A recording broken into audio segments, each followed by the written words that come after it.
മുഹൂർത്തം 10:30 പക്ഷെ നമ്മൾ ഒരു അരമണിക്കൂർ മുന്നേ തന്നെ അമ്പലത്തിൽ എത്തിയിട്ടുണ്ടായിരുന്നു. ഇതായിരുന്നു എന്റെ ഔട്ട്ഫിറ്റ്. ഒരു ചുങ്കിടി സൂട്ട് സെറ്റ്, ഒട്ടും ഹെവി അല്ല, എന്നാൽ നല്ലോണം സ്റ്റൈൽ ഇത് ഹെവി ആക്കണമെന്നുണ്ടെങ്കിൽ ആക്കുകയും ചെയ്യാം. എനിക്ക് സത്യം പറഞ്ഞ സാരി പ്ലാൻ ഉണ്ടായിരുന്നു, പക്ഷെ പാലക്കാടിന്റെ ചൂട് അറിയുന്നത് കൊണ്ട് ഞാൻ സാരി പ്ലാൻ ഒക്കെ ക്യാൻസൽ ചെയ്തു. ഈ ഒരു സൂട്ട് ഉണ്ടല്ലോ, ഞാൻ എന്റെ കല്യാണത്തിന്റെ സമയത്ത് സ്റ്റിച്ച് ചെയ്തതാണ് കേട്ടോ. എങ്ങനെയുണ്ട്, നിങ്ങൾക്ക് ഇഷ്ടമായോ? ഇഷ്ടമെങ്കിൽ എന്തായാലും കമന്റ് ചെയ്യണേ. അപ്പുറത്ത് നമ്മുടെ കല്യാണ പെണ്ണിന്റെ ഫോട്ടോഷൂട്ട് നടന്നുകൊണ്ടിരിക്കുകയായിരുന്നു കേട്ടോ. ഇടയിൽ പോയി ഞാൻ കുറച്ച് വീഡിയോസ് എടുത്തു.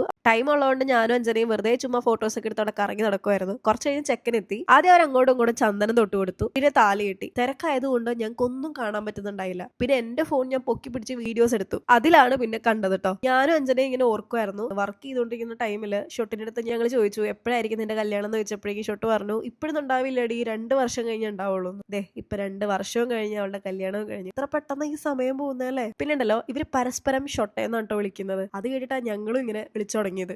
അങ്ങനെ ഷൊട്ടിന്റെ കല്യാണം കഴിഞ്ഞു. അങ്ങനെ അമ്പലത്തിലെ പരിപാടികളൊക്കെ കഴിഞ്ഞ് നമ്മൾ നേരെ ഓഡിറ്റോറിയത്തിലേക്ക് പോയി. അവിടെ ചെന്ന റിഫ്രഷ്മെന്റ്സ് കണ്ടപ്പോ തന്നെ ഞങ്ങൾക്ക് പകുതി ആശ്വാസമായി. കാര്യം നമ്മൾ രാവിലെ ഒന്നും കഴിച്ചില്ലായിരുന്നു. അപ്പൊ നല്ല ടയേർഡും ആയിട്ടുണ്ടായിരുന്നു. ജ്യൂസും റോസ് മിൽക്കും മൊയ്റ്റോയും അവിടെ വെച്ചിരിക്കുന്ന മിക്ക സാധനങ്ങളും ഞങ്ങൾ ട്രൈ ചെയ്തായിരുന്നു കേട്ടോ. പിന്നെ നമ്മൾ അകത്തേക്ക് കയറി. ആദ്യം തന്നെ ചെക്കന്റെ എൻട്രൻസ് ആയിരുന്നു. അത് കഴിഞ്ഞ് നമ്മുടെ ഷൊട്ടിന്റെ എൻട്രൻസ്. അകം ബാൻഡിന്റെ ആ ഒരു സോങ് വെച്ചിട്ടാണ് അവളുടെ എൻട്രൻസ് ഉണ്ടായിരുന്നത്. നല്ല ഫീൽ ഉണ്ടായിരുന്നു കേട്ടോ കാണാനായിട്ട്. അത് കഴിഞ്ഞ് പിന്നെ ഫോട്ടോ സെഷൻ ആയിരുന്നു. ഫാമിലി മെമ്പേഴ്സിന്റെ എല്ലാവരുടെയും ഫോട്ടോസ് ഒക്കെ എടുക്കുമായിരുന്നു. നമ്മൾ കുറച്ചേരം അവിടെ നോക്കിയിരുന്നു. പിന്നെ അത് കഴിഞ്ഞ് നമ്മൾ ഫുഡ് കഴിക്കാനായിട്ട് പോയി. കാര്യം നമുക്ക് ഇങ്ങോട്ട് തിരിച്ച് പോരണ്ടല്ലേ. ഞാൻ സത്യം പറഞ്ഞ ഒരു ബിരിയാണി പേഴ്സൺ ആണ്. പക്ഷെ എനിക്ക് സദ്യ ഇഷ്ടമാണ്. ഞാനത് വല്ലപ്പോഴും മാത്രമേ സദ്യ കഴിക്കുന്നത്. പിന്നെ പാലട പായസം കുടിച്ചു. ആൻഡ് പായസം നല്ല ടേസ്റ്റ് ഉണ്ടായിരുന്നു. അത് കഴിഞ്ഞ് ഞങ്ങൾ ഇന്ന് ഫോട്ടോയൊക്കെ എടുത്തു. പിന്നെ ഷൂട്ടിന്റെ അടുത്ത് ബായ് പറഞ്ഞ് ഞങ്ങൾ ഇറങ്ങിട്ടോ. അത് കഴിഞ്ഞ് അവിടെ നിന്ന് തന്നെ ഞാൻ ഡ്രസ്സൊക്കെ ചേഞ്ച് ചെയ്തു. ട്രെയിനിന് സമയമുണ്ടായിരുന്നു. അപ്പോഴേക്കും ഞങ്ങൾ അവിടെ നിന്ന് ഇറങ്ങിട്ടോ. അങ്ങനെ പിന്നെ ഒരു സന്ധ്യയൊക്കെ ആയപ്പോഴേക്കും ഞങ്ങൾ കൊച്ചി തിരിച്ചെത്തി. അപ്പൊ ഗൈസ്, അടുത്ത വീഡിയോ കാണാം. Okay, by.